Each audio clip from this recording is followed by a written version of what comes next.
All right, so welcome everybody. This is Buddhist Neigong with Rinsen, and this is February 22nd, 2021, and this is class 18. And what we're going to do is work through the Bodhidharma Wai Dan, and our big plan here is to do 1 minute per pose, 1 minute per posture, and I'll do a couple of minutes probably uh, grounding and aligning first, and then a couple of minutes of just letting it distribute after. So there'll be a bookend of about 2 minutes, and then we'll do each of the 12 postures, 1 minute each, and then we'll just see. We'll see what happens and see if there are any questions from there. All right. But before we get going, I believe there was at least a question, if not two, that people wanted to discuss before we practice together. So, TJ, if you would. Thank you. Yeah. My question, I have a couple, but the first Sure. one I want to ask is about the breath. Okay. At the end of the last class that we had, I think a lot of us were breathing intently, breathing forcefully out to our hands. And when you did it very lightly. You just breathe very silently in and out. So I'm actually my question is when I breathed intently, like breathing in, let it mix, and then I almost force my breath out as I force the energy out to my hands. Mm-hmm. And that works for me pretty good. I mean, it makes my hands pretty heavy. Yeah. But that doesn't seem to be the way it should be done. So you're suggested shooting the energy right out to the end of your hands and make it light. So when I hear shoot, I hear very fast, very quick, and it's way faster than my breath can come out. So if Yeah. you can just talk about that a little bit. Yeah. Yeah. There's a couple of good things in there. So when you do say you're doing this posture or any one of them, okay, the initial way of doing it, which is more yang, is that when you inhale, you breathe in, and when you exhale, you actually tense the muscles physically, and you tense, in this case, it's here, a little bit here, and in the hands, and so you're actually making a muscular contraction on the exhale. And you put your mind, it's critical that you put your mind in the place where you're tense and you send the energy to that spot. And that, when you do that way of practice, that yang approach, it's pretty husky. You can actually clench in and make like, and, make it go. Okay. And, and that's recommended. Everybody starts to do it that way because you get some sense of what's going on. Now, the disadvantage to that is that if you do that, you'll start building muscle. So if that's a problem in any way, then you want to avoid that. Okay. But you will actually start, you'll tense the muscles out and they'll respond and you'll start growing muscle, which is fine, I think, if you do it this way. However, the yin way of doing it is exactly the same, but you lessen and lessen and lessen the physical kind of clenching and tension in the body, and you make it more and more mental. So it becomes more and more yin, and you're able to actually put your mind in the spaces in the body very, very strongly without what actually ends up becoming a distraction. When I clench like this and put tension in the body, that's a lot of signal in the system, and it's louder in my perception, and that kind of gets in the way of my mind actually filling the body the way I like. So what I do is I want to have that muscular volume be really low so that I can really fill in with my mind. And it turns out that that's just a yin way of practicing it. They're both fine. They both have results that they make for martial purpose. Okay, if you're trying to get heavy arms and have this applied to your Wing Chun or Aiki or whatever you're doing, you want to kind of lean into the first kind for a while and actually build the musculature of the structure so that you've got some power there, muscle power. But even then, even if your only focus is martial power, eventually you want to stop tensing the muscles so much and use other parts of you. Okay. Now if your focus is more just longevity and optimal health, then I still recommend you start with the physical tension in the arms and in the body, so you can feel where you are in your body. But then as soon as you feel like you're connected with that, maybe a couple of weeks of practicing or something like this, then you want to turn the volume down on the stress and go pretty yin. Okay. Does that help? Yeah, it does. I felt exactly that, that it was more physical Hmm. when I breathed out, and when I tried to be lighter, it was less. So I guess my concern was with the lighter one, I didn't really feel the energy building up as much as I did with the the harder push. Well, that might be true, but it also might be, well, let's say another thing that is true. The feeling when you do muscular exertion to get the energy to build up feels different in the body than if you do it with mind. When you do mind only practice with very, very little muscular involvement, the way that the chi feels is different. So if you're trying to get this kind of feeling out of this kind of practice, it's a mismatch. So it might be that, in fact, the concentration isn't as strong, and it will develop, I'm sure. But it might be that actually you're doing really good, but you're just listening to the wrong signal. Okay. Okay. So I mean, it's funny, but if you when you tune into the inners, which is what Neigong is, it's all the inner channels of the body and stuff like that. I mean, there's muscle, there's fascia, and tendons, right? There's also the blood, and there's the muscle, and all of these systems feel quite differently.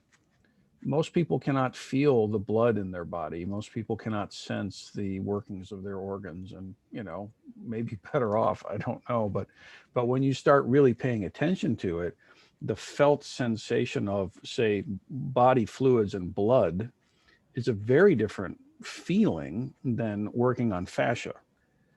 And you can use the same exact posture and tune in to all these different qualities. And then you can tune into the key body, the energy body, and that again feels very different. And so it's not like which one of these is right. It's like they're all kind of nested and cocooned together, and they all function beautifully. It's not like which one of my internal organs is the true organ. You're lucky you got a whole set. Keep them all there, but being able to tune into all of them is valuable. Now, for myself, I found that I was putting so much time into the really yin and the body fluids and all the chi, working the chi through the body, which is just really wonderful, that my muscles were not actually getting, they were, I wouldn't say atrophying is too strong a word, but they were just getting weak because I just was being so non-engaged with my musculature while I'm doing all this. I'm breathing the energy through the body so that the chi body is getting a lot of work, but my muscles are like kind of like, I don't know, losing it. You know what I mean? So it's not like muscles are bad. It's like, you know what? I'm going back here and I'm going to hunker in a little bit and build some of this because I actually need to be able to pick things up and move across with muscular strength as well. See, so it's a whole system thing. Perfect. Thank you Does very that make much. sense? Yeah, perfect. Thank you. Yeah. It's very much like it's like a standard tune in jazz. Like there are standards everybody plays, like Stella by Starlight or Autumn Leaves or whatever. And you can play that tune a lot of different ways, right? And so each one of these postures is a standard. There's a reason why this posture is so important and why this one is here and this one is here. And there's standards, okay? And when you can play this standard a lot of different ways, right? You can work on muscle, you can work on fascia, you can work on blood, you can work on chi alone, you can work on all kinds of stuff in the posture itself. And this is why it's utterly insufficient to just look through a book and get a bunch of postures. It's like, well, what are you going to do with them? You know what I'm saying? So yeah. And then what happens is as you are able to feel into these different layers of experience, that you can quite readily toggle between them. Here's muscle, here's fascia, here's body fluids, here's bones, I didn't mention them. They're interesting. You start feeling your skeleton. That's interesting. Whoa. But it's interesting. I remember I was working with Bill Sensei on this. We were in his apartment in Gloucester some years ago, and I don't know if I can do this any justice in this venue, but he had me grab his hands, we're in his living room and stuff, and try to hold him down, and he said, "I'm going to move just my bones," right? And he like became a skeleton, and he just went like this, and it was the freakiest damn thing. I mean, the feeling in his body was like I don't know what's happening here, but this is just wrong. This is just not, this is ungodly. Whatever this is not all right. But it turned out it was fine. He found a way to access moving his bones, and then he was working with that, and it's had a very different sensation. See, so it's all good, and none of it's really bad or ungodly. Actually, it's just when you're not used to it, it seems a little odd. Okay, like many things. Beautiful. Anything else in there, TJ, or no? Okay. Anybody else got a ponderance or a reflection or a sonnet or anything they want to throw in? Okay. I do have one more if you don't mind. I know I really enjoy it and prefer it. Let's go there. So the transition or the build up from one posture to another, Yeah, is man. this like a total build up from beginning to end, or does each Yep. posture have a, start? I mean, that's hard for me to, gauge at this point. I mean, I definitely get tired as we go through the postures. It's harder and harder. It's Oh, physically hard. okay. Well, two things. One is, you're, as we engage the practice, the rigors of it become less rigorous, and we're able to just do it more comfortably. That's just acclimating your body to the thing, like deadlifting or golf or whatever else. But so that will improve with practice. Okay, it is possible for a person to go through and do 50 breaths with each posture for 90 minutes and be invigorated afterwards and not tired at all. That's possible. Okay. So, but on the other hand, the sequence of the postures one to the next is very specific. The way they're organized, you are universally, anybody who teaches these things, anyone I've ever seen, they always are very insistent on the fact that the order of the postures is not to be messed with. Not because you'll explode or anything, but there's an intelligence to it. You start with the wrists, the hands, and then you start working with the arms and the chest, the shoulders and the back, and then you start working with more and more internal, like the center of the body. And then when you're doing this, you're bringing chi to all these different areas in the body. So say under here, you're working that one or whatever it is. And then so you're kind of putting attention into all these areas in the structure, kind of empowering them, and getting it to kind of level up. And then it culminates when you like stand neutral, and it will just redistribute itself. It'll go exactly where it needs to go for your body. And it turns out that the tradition holds that the sequence of those postures is integral to that effect.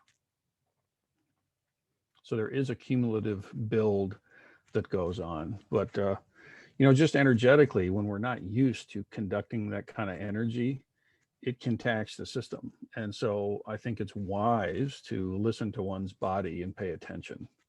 This is not, one more rep, dude, kind of territory. Like, no, not actually. You don't want to go past 70% of your comfort zone ever with Qigong. When you hit 70% your max, you're done. Take a rest. Okay. This is not, there are some activities where that would be a perpetual prescription for failure because you would never cross the threshold. But that's not the case with Qigong or Neigong. You have to really honor that 70% and just never go past that. And then that actually you'll make progress. So that goes to my next question is, as I go on, there are some postures that I could only hold for 2 to 3 to 4 breaths. Mm. So I'm not doing like, 10 and 10 and 10 and 10. I'll go 10, 10, 3. I just, like I said, I get to that point and I move on. And I that was my other question. And how, Yeah, that's interesting. Can you tell why? Like what is, no, there's just parts of my body that get really tight. And yeah. yeah. And then So what you might do, yeah, can you show me one that's like kind of kicking your behind a little more than the others? I would say this one right here. Yeah, yeah. Okay. And where does it hit you? Shoulder, just definitely shoulder thing. Do you have like range of mobility issues or Um, surgeries or? on one side, it's just a little tight. Yes. Okay. So what I would recommend then is you can like, separate from trying to run the sequence, so there's training. I'll use the words this way. When you're training, you're going to do the whole set in a sequential order. Fine. When you're practicing, you're kind of like getting the skill set together to be able to train. All right. So if you've got one or two or a number of these postures that are really like kicking your butt, then you can practice those as a standalone thing, right? So if this is really crunching my left rotator cuff, okay, well, there might be some issue in the rotator cuff, so maybe you go there and then you kind of like, you have to kind of do some stretching and kind of feel what's going on in there. And maybe it leads you into some other kinds of exercises that help get some mobility in that area of the body or what have you. And this is practicing the skill of being able to hold that posture. Does that make sense? Yep. And so you'll uncover all kinds of ticks and wiggles and oddities in the body. As you go through Qigong, you'd be like, why the hell does this feel weird? Well, it's not just aging. It turns out that, well, maybe it is aging, but you've got these areas in the body that, unbeknownst to you, prior to that, they're insensitive. Okay. And this is very dangerous because like when you don't sense an area of the body, that is the beginning of its decline, right? You lose sensitivity, you can't feel it, you're not in touch with it. And then the next thing you know, it hurts, right? There's a gradation there, but the key to health and longevity is sensitivity and being in contact and circulation. When your energy is circulating correctly and you're in touch with your body, then you have the optimal setup for longevity and health. So if you get one of these postures that like illumines a difficulty for you, then it's best to be grateful for that and then practice that, like lean into that, see what it is. And here you might avail yourself of PT exercises or different yoga stretches or whatever it is. And then that might help increase your ability to work with that posture. Does Yeah, that make sense? it has been getting better in the last couple of weeks, though, as by doing this. So Mm-hmm. without any of that stuff. But thank you very much. Thank you. Yeah. Yeah. I mean, just paying attention to the posture itself will do it. But, if one or two of the postures is really kind of, calling your name, you can just pull it out and just work on it as a separate thing. And you're practicing the skill of the standing posture. And then you can insert it when you actually train, when you're actually doing the thing.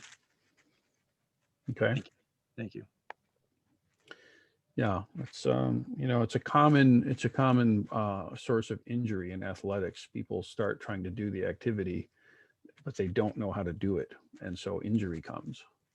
And so you have to slow down and actually practice the skill of whatever the activity is, and then you can apply it. Okay. All right. Any further conversation? Yeah, Mark, let's do it. Along the line of what you were just saying, I was doing this practice daily, and about a week ago, Mm-hmm. I think I was on the second posture, and my breathing became a little sharp, and I felt like just a little maybe hair of a bit of arrhythmia or something, palpitations. So I Yeah. stopped and went back to it, and it was fine. Well, I just so happened to have an annual visit with my doctor a few days later, and she's Japanese and does some alternate healing. And I mentioned it to her, and she was totally in tune with it. We talked about it for quite a while, and she assured me I was fine, take my time, a lot of the same advice you're giving. And she suggested, rather than jump into the exercise, I just sit in meditation or just quiet for maybe 5 minutes and then go into it. Mm-hmm. And that's been very helpful. I've not had a problem since. I That's guess great. body's just not freaking out. It's just not used to that, perhaps. Yeah, yeah, I think that's fair. I mean, you're very fortunate to have a physician who can kind of grok what's going on and comprehend it. And so I think that's a huge asset to you. I'm grateful you have that. I'm glad for you. That's good. And yeah, I mean, I would, personally, I always take some time and do Zazen first. I'll sit and just do Zazen, right? And then from there, the standing posture, and it's standing Zen at that point. Just stand, I'll align from the floor up, and then I'll ground from the top of the head down and just stand. And all of that is getting centered and getting grounded and getting aligned. And that's all before the first posture of the Neigong would even start. I might even very well do some circulation, some microcosmic orbit, some small circulation or some grand circulation, do a couple of breaths as kind of a wind up, and then get into the postures. Or sometimes I like actually to do that after, like I've done all the Bodhidharma stuff, and then I'll stand and let that redistribute as it wants, and then go through the cyclical orbits, and then move into the 8 brocades. That kind of sequencing. It doesn't have to always be like that or anything, but the point of getting some Zazen in first is super useful. Yeah, and it also, it's good that you're in touch with the body. Like, again, what ends up happening is when we go in, we start to notice things, and it can be scary, but it's healthy. It's better that you can feel what's going on than not. I remember the first time I ever realized that I had a scoliosis was from sitting in Zazen. I felt like the Zendo was doing this, and I couldn't get the feeling out of my, I'm like, why is the Zendo tilted or something? Like, what's wrong with our floor, And the guys are like, no, it's a straight floor. The floor is not tilted. I'm like, yeah, it is. Like, no, it's not. I'm the one that's tilted. And eventually I could feel into my own body like that. And then that's improvement, because now I know I got a thing I can work with. See? Yeah. Great. Any other conversation nuggets to happen? All right. Well, let's try some, shall we? Let's try some. So let's all stand up, get yourself where you've got some space. And I'm going to have to arrange some things here. Let's see. I have to get my phone set up as a timer. And I'm going to set it here, I guess. Yeah, I guess I'll set it here. Okay, so I'm going to have to look down sometimes at the timer, but that's okay. And let's see here. I guess we'll get like this. Yeah, okay. I guess is that working? I guess that works. It'd be nice to go to the dojo and have a nice setting for this. Maybe I'll do that when I do the other versions, but okay. I think we're like that. Okay, so I've got a little timer here, and what I'm going to do, this is my plan anyway. We'll see what actually happens, but the plan going in here, we'll do 2 minutes of aligning, 1 minute of aligning, and then 1 minute of grounding. And then we're going to do 1 minute each of the 12 postures. And then we'll do 2 minutes of just still standing and let it redistribute. And then we'll make Gasho and call that a conclusion. How's that? All right. Okay. So let's get started a little bit. How do I want to do this? Yeah, I'll just hit this. Do you want me to narrate the aligning and the grounding, or should I just say, please align and just stand there and count the things? I have confusion on this point. Does anyone have clarity on this point? I would say, since this is the initial start, maybe if you a little bit of your instruction sort of minimally, to guide people. And then as we progress into future weeks, maybe then you can dial it back or just cut that Okay. conversation. Sold from a notable educator's perspective. Well done. Okay, that's what we'll do. Okay, so let us begin. Come to standing. So let your feet open. Let the ankles open. Let the toes open. Knees. The hips. The tailbone is tucked under. Lean so that your weight is exactly in the center of the foot. Feel through the spine, lower, middle, and upper. Feel the claw open and the shoulder's nest open. Feel space in the shoulders, elbows, wrists, and hands. Let your neck open up, your jaw, the rest of your skull. Bring your awareness to the top of the head and let it float up above your head.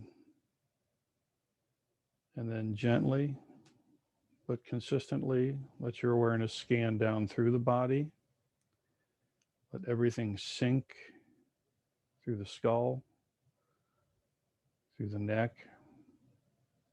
Everything pulls down and is grounded through the shoulders, elbows, wrists, hands, through the torso and the spine, into the hips and the quaw, down the femurs, down to the knees. Everything is sinking down into the ankles, to the bottoms of the feet, and into the floor below you. Everything is grounded.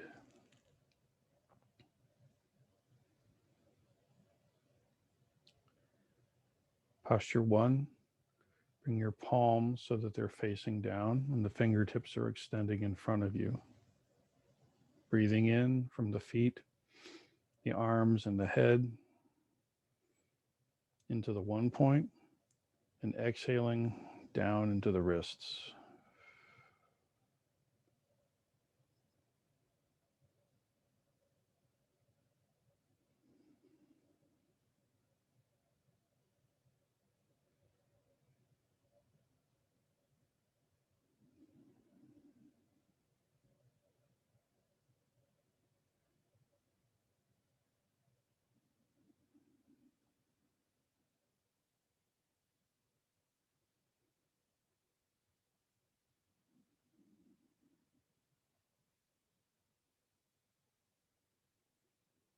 One more breath.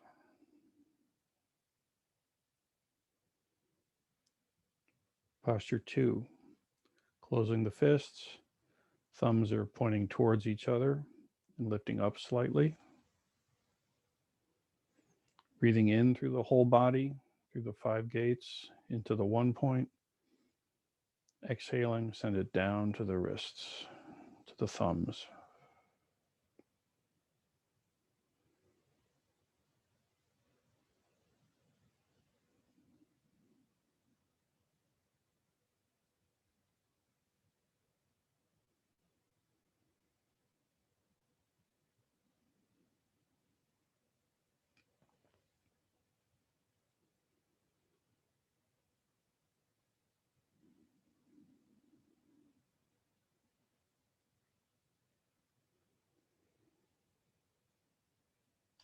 One more breath here.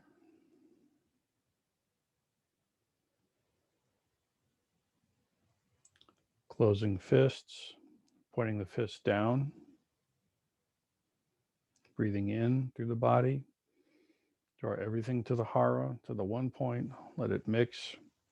And exhale, send it down to the fists.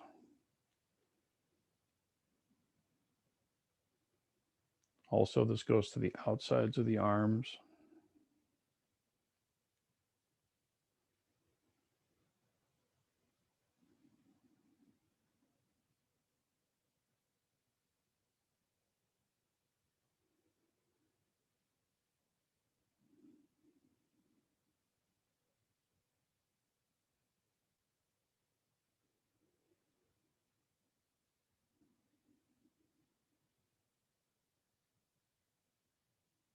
One more breath here.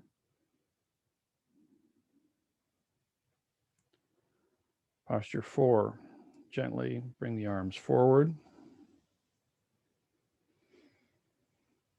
Breathing in. Exhale. Send the energy to the fists. Feel where this hits the body. Pay attention to it.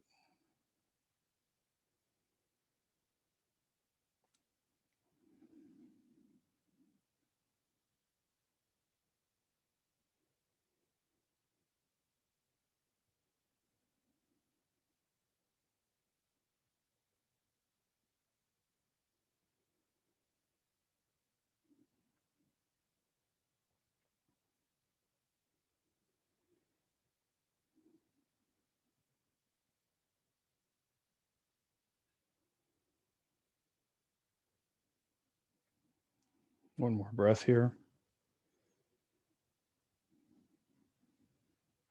Posture 5. Raise the arms up above the head. Make sure you keep your shoulders in your sockets here. Notice where it makes tension in the body, and that's where you send your energy.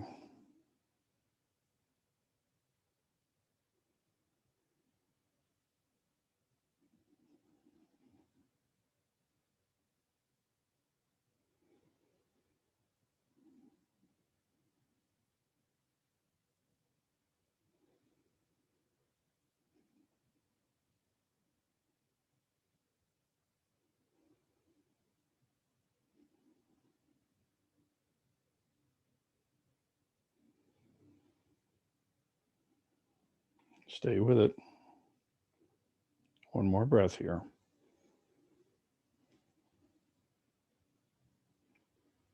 Posture 6. Slowly rotate the hands out. And bring them so that they're in a plane, pointing towards your head.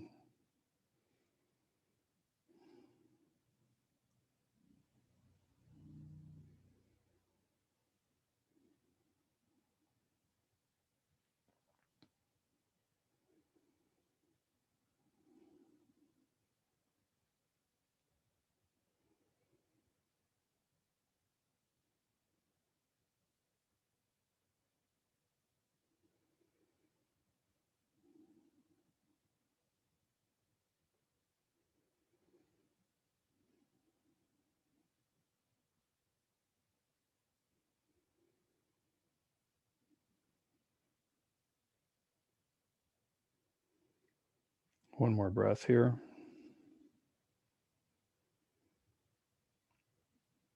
And extend the arms out to your sides, keeping yourself in a line.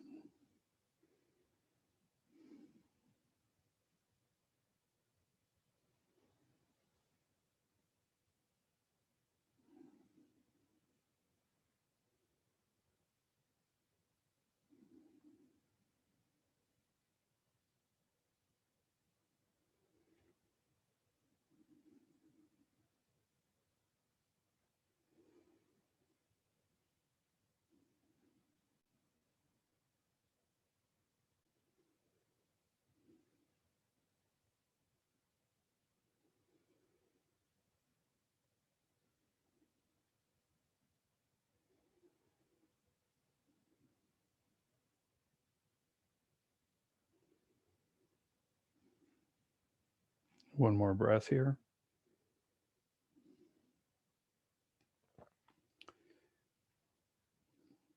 Next posture, posture 8. Bring your hands round in front of you, in line with your shoulders.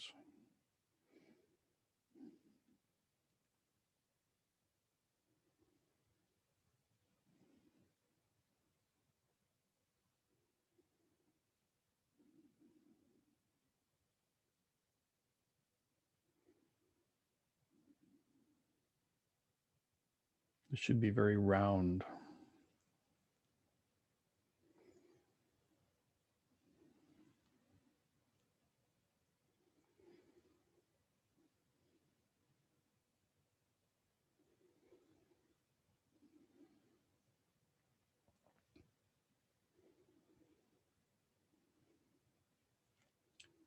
One more breath here.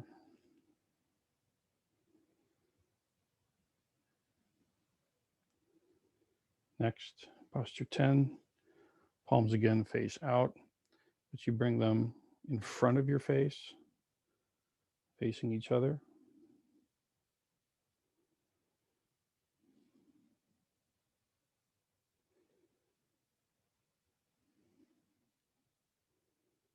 Try to let your shoulders or your elbows drop. Keep your shoulders in their sockets.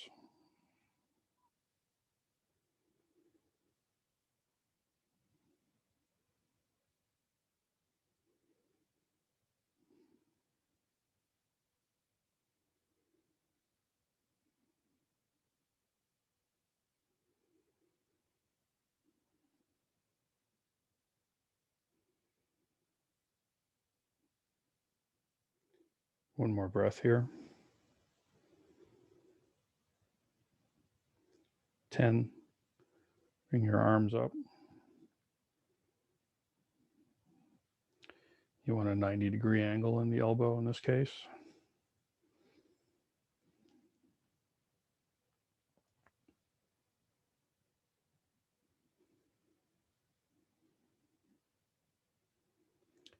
Remember to honor your own 70% rule. Never push past that. It's not productive.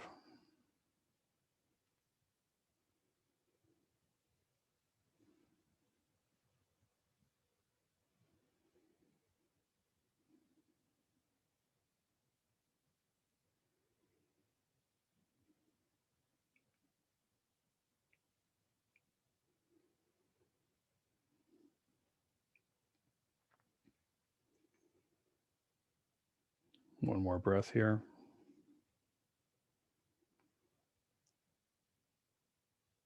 Posture 11. Bring the arms around.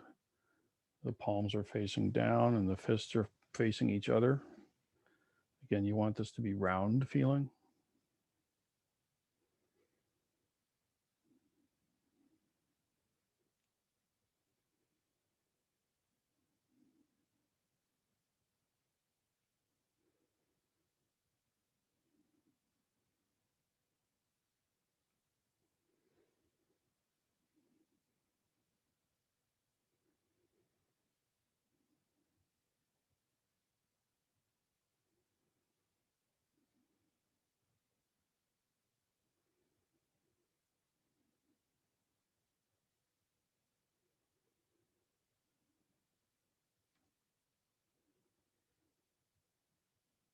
One more breath here. Posture 12. Rotate externally. Palms up. Breathing in, you draw in. Exhale, expand out. Lift.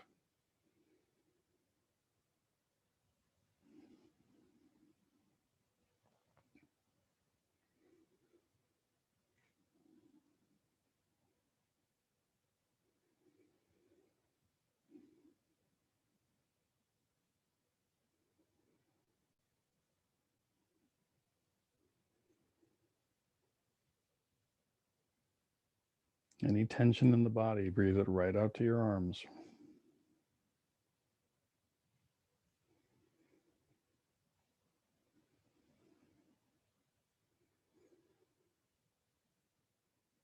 One more breath here. And slowly let the arms come to the sides. Return to your basic standing posture. Let your eyes close and just relax. Allow the chi to distribute itself wherever it wants to in the body. Be receptive here.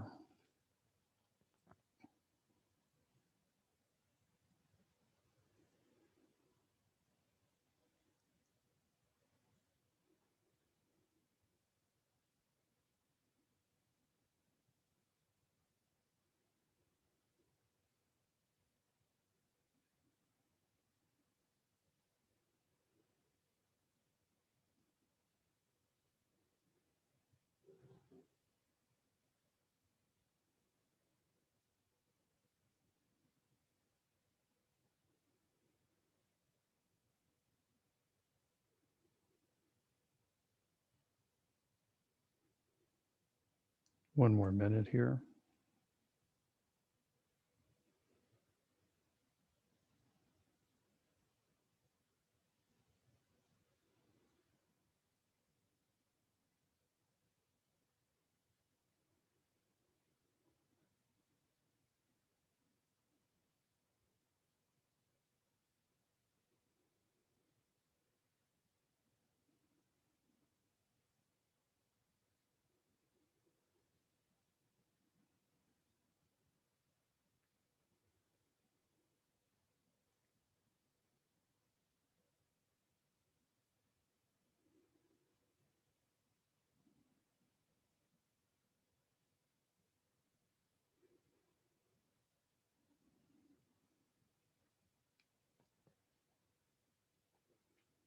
One more breath here.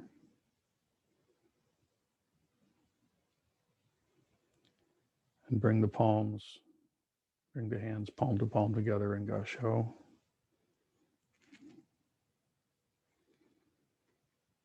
All right, have a seat, please.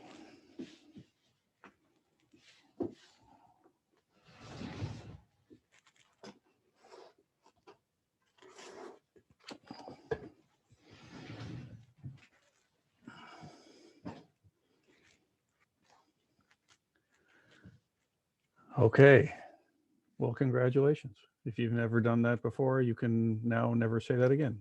You've done it. Any observations? I'm curious how that was for you. Concerns or questions? Shoka, yeah? So I think as we went along, my breath slowed down. So Mhm. I feel I wasn't doing the same number of breaths per position. Should I regulate that? No, that's one thing I don't like about using breath as a count. Almost everybody says, yeah, count 50 repetitions or what have you. And it's okay. It's okay to do that. But I think if you're purely counting the breaths, then it doesn't matter how long it takes because you're going to do 50 reps. So that's fine. But using the timed method that we did, I find I prefer not having to count, so just let the breath be natural and just breathe in whatever way feels correct at the time. And naturally, as you would imagine, when you sink into it, there's a samadhi here. There's a working samadhi. And when you really let yourself tune into it, your breathing will get way slow. You might sit there for a minute and breathe once or twice. That's fine. That's going to be very powerful, right?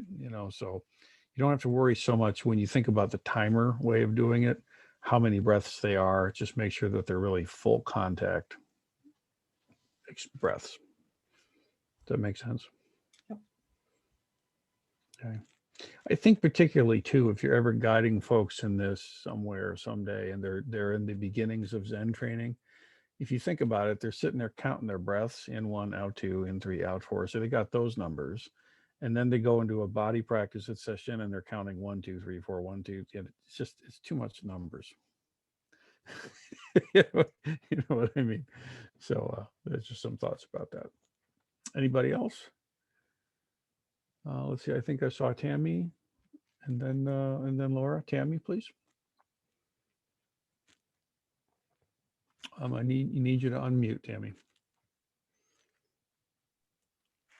I think this is like the second time that I've been with you. So technically the first doing this, I think. Yeah. My upper body tends to be, even though I hold my stress here, but my upper body tends to be stronger in nature than my lower half because I had hip problems. Okay. And so the first standing position, I could really feel it in my lower back. That's where I could feel it. Yep. And so as we were doing this, when you were telling us to take it, and then focus wherever you're feeling uncomfortable to put it through wherever you were, I noticed by the end, my back didn't hurt as much. That's great. I mean, one thing about this, okay, is if you experience discomfort, that's actually better than just being insensitive, okay? But the game is not to be in as much discomfort as possible. Yeah.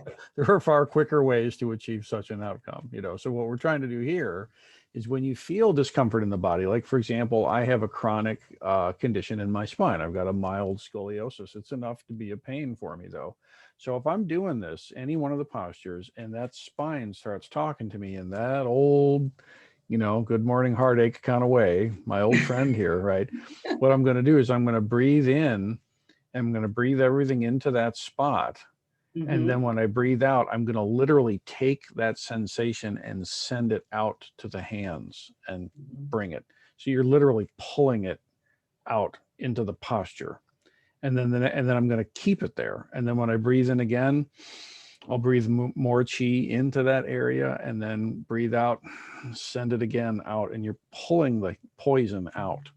You pull the heat out and you make circulation enter into that space. And so the vertebrae will start opening, space will start to happen, circulation starts to happen. And now look, I'm always going to have a back that gives me some pain.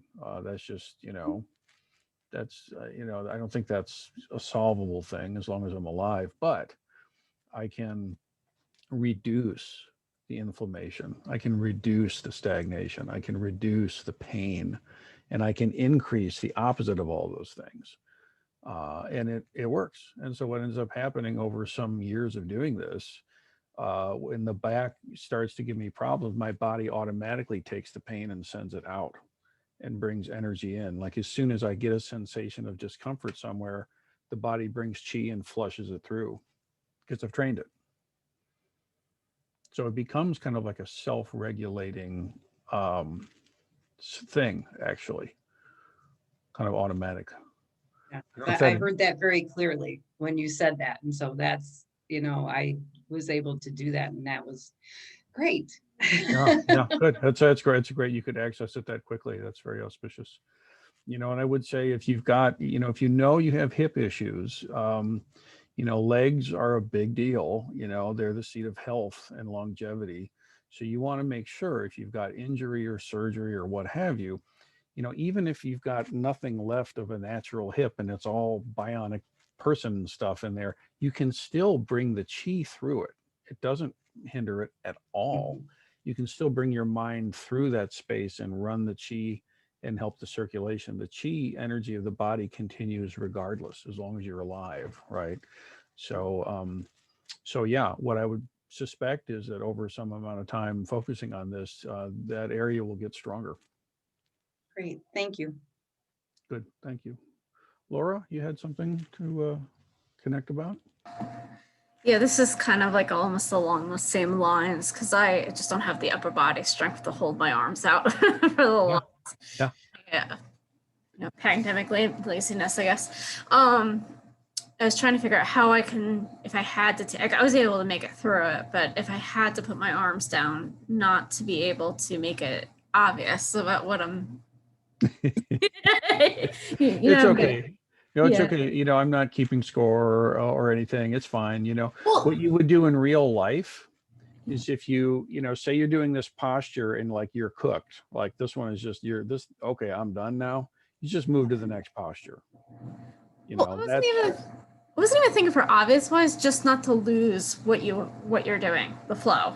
Because if you're at that, then you're like, it's like you're gonna.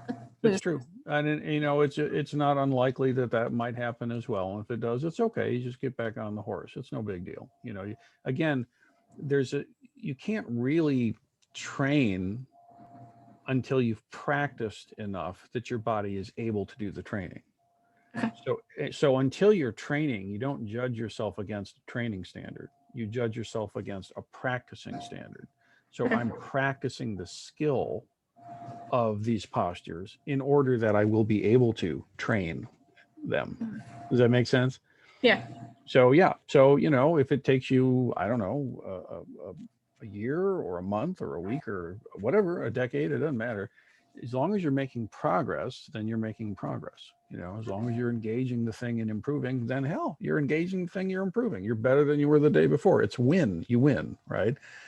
So then you might find that eventually at some point you're able to actually, you've practiced enough that you can hold your body in these postures and be like, huh, guess who can hold their arms out? I got a new party trick. Except there's no parties to go to anymore. Well, there will be one day, and I'll have a hell of a trick for it. You know, I mean, so fine. You know, that makes sense. Yep, makes sense. I have to say, in general, you know, studying very serious and heavy life and death things is best served with humor. Right? It's the most, just because something is serious doesn't mean you have to be all serious about it. At least not all the time.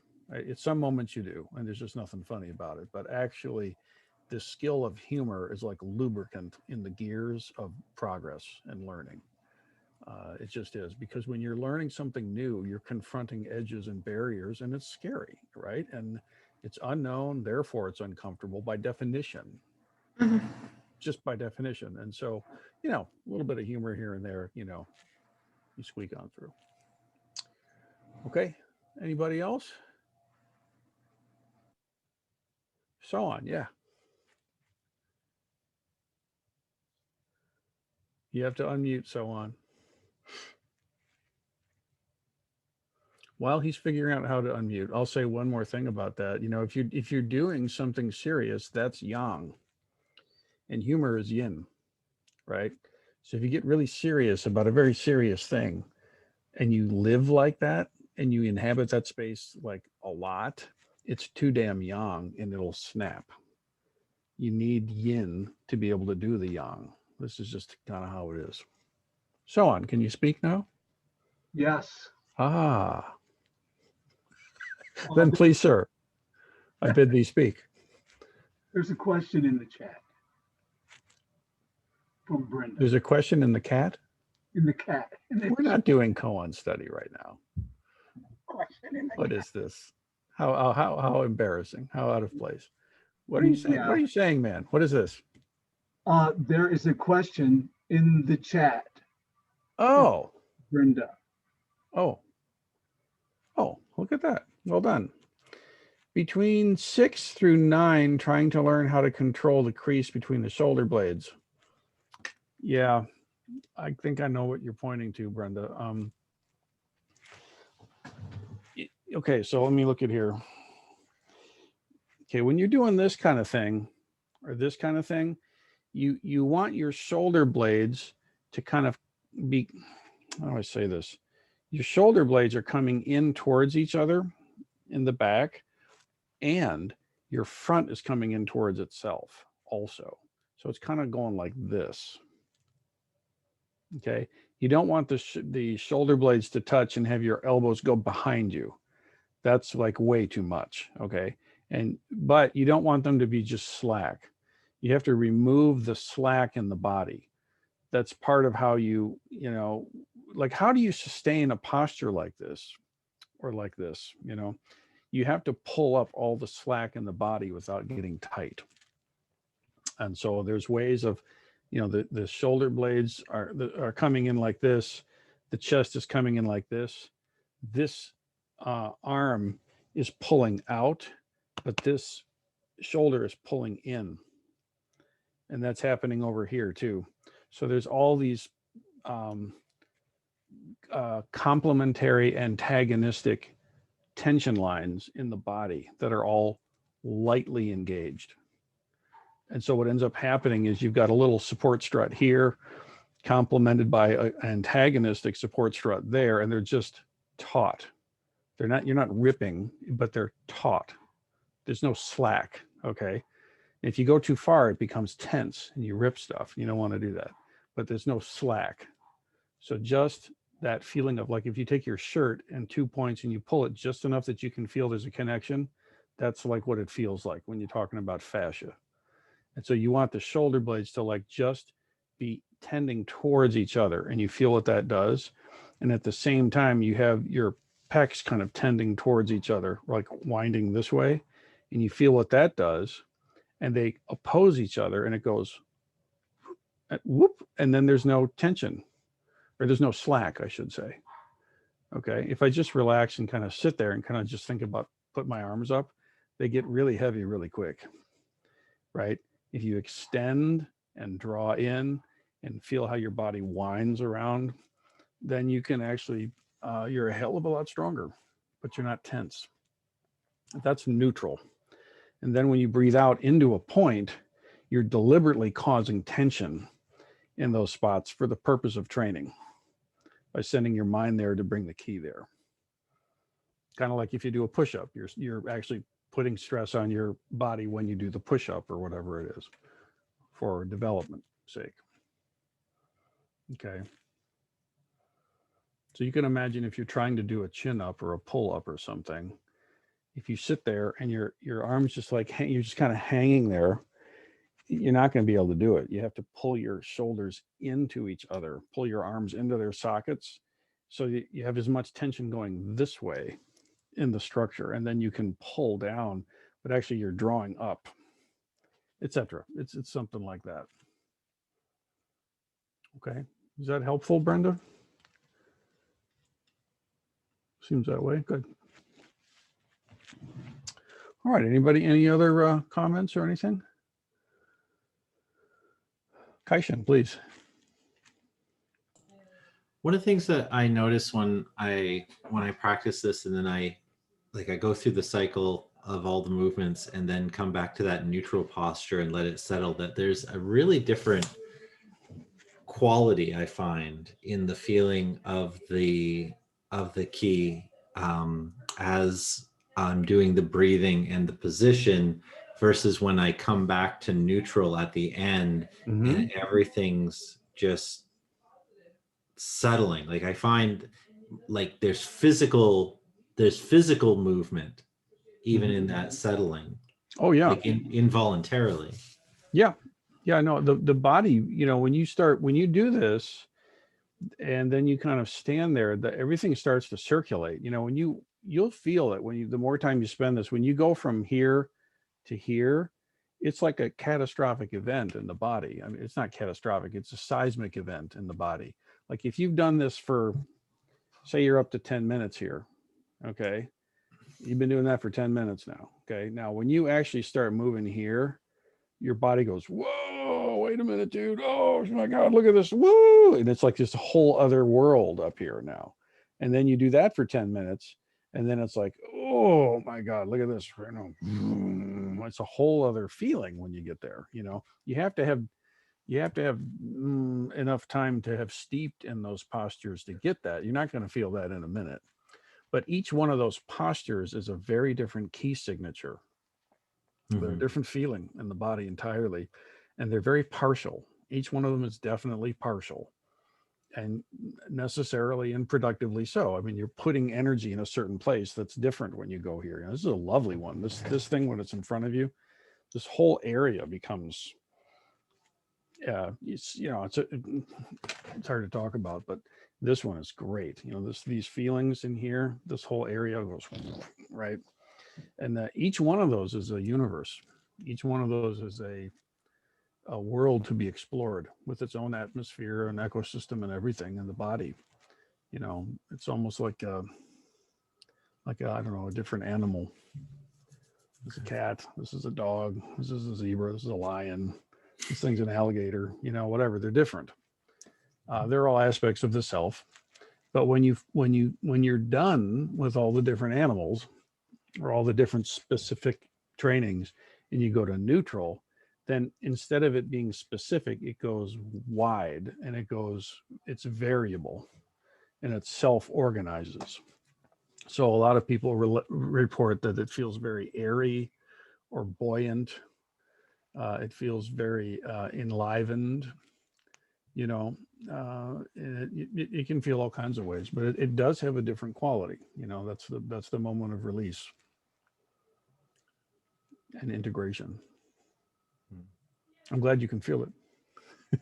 There's actually a lot that happens when you do that. And you'll see as you go on and you spend more time in each posture, the shifts between them are more pronounced, because your body settles into one posture and starts to organize itself that way for a while.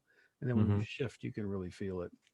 In normal daily life, we move from posture to posture without much thought, I mean, just if you think about how many postures do you go through between using the potty and washing the dishes and going out to check the mail and checking your phone. I mean, your body's in a bunch of different postures there, and we're constantly moving from one to the next without a lot of awareness, right? And that's fine. But when you actually slow down and hold these specific postures and really let their energy signatures kind of sharpen and, yeah, important point is you become more powerful. Make no mistake about it. This is Bodhidharma, and he encountered weak scholars who were not strong enough to practice Zen, not to really practice it. And he's like, y'all are weak, and let's do something about this. And so this is the frame he came from, and that's where these movements come from. So it does generate, when you've done it for a while, it generates a kind of physical presence, which is quite powerful. And it has to do with your ki, actually, like feeling your body and having a presence, an internal presence within your own skin. You're actually in there. You actually want to inhabit your body, if that makes sense. Thank you, Kaishin. All right. Anybody else? Okay, so let us say then that here in the class today we've got the 1 minute version. Okay, and just do that this week. You can find this video when it's on YouTube and just go to that spot and just play it, and that'll work. That's fine. Or you don't even need that. If you know what you're doing, you can just have a little timer and just go for it. But I'd invite you to keep a little journal and notice things. And remember, if you've got chronic or acute pain in your body from any long-term or sudden injury or something like that, you can adjust the practice that you breathe into that point. Right? So you breathe in from the head, in from the arms, in from the legs, and in from every cell and every pore, and you breathe it to the point that hurts. And you hold the chi there and let it do its alchemical work around the injury. And then you exhale and take the pain and send it out to the periphery of whatever move you're doing. Hold it there, and then bring more fresh chi into that space and keep doing that. And you'll draw it right out. Okay, everybody? All right. Thank you so much. I'm going to hit end recording now.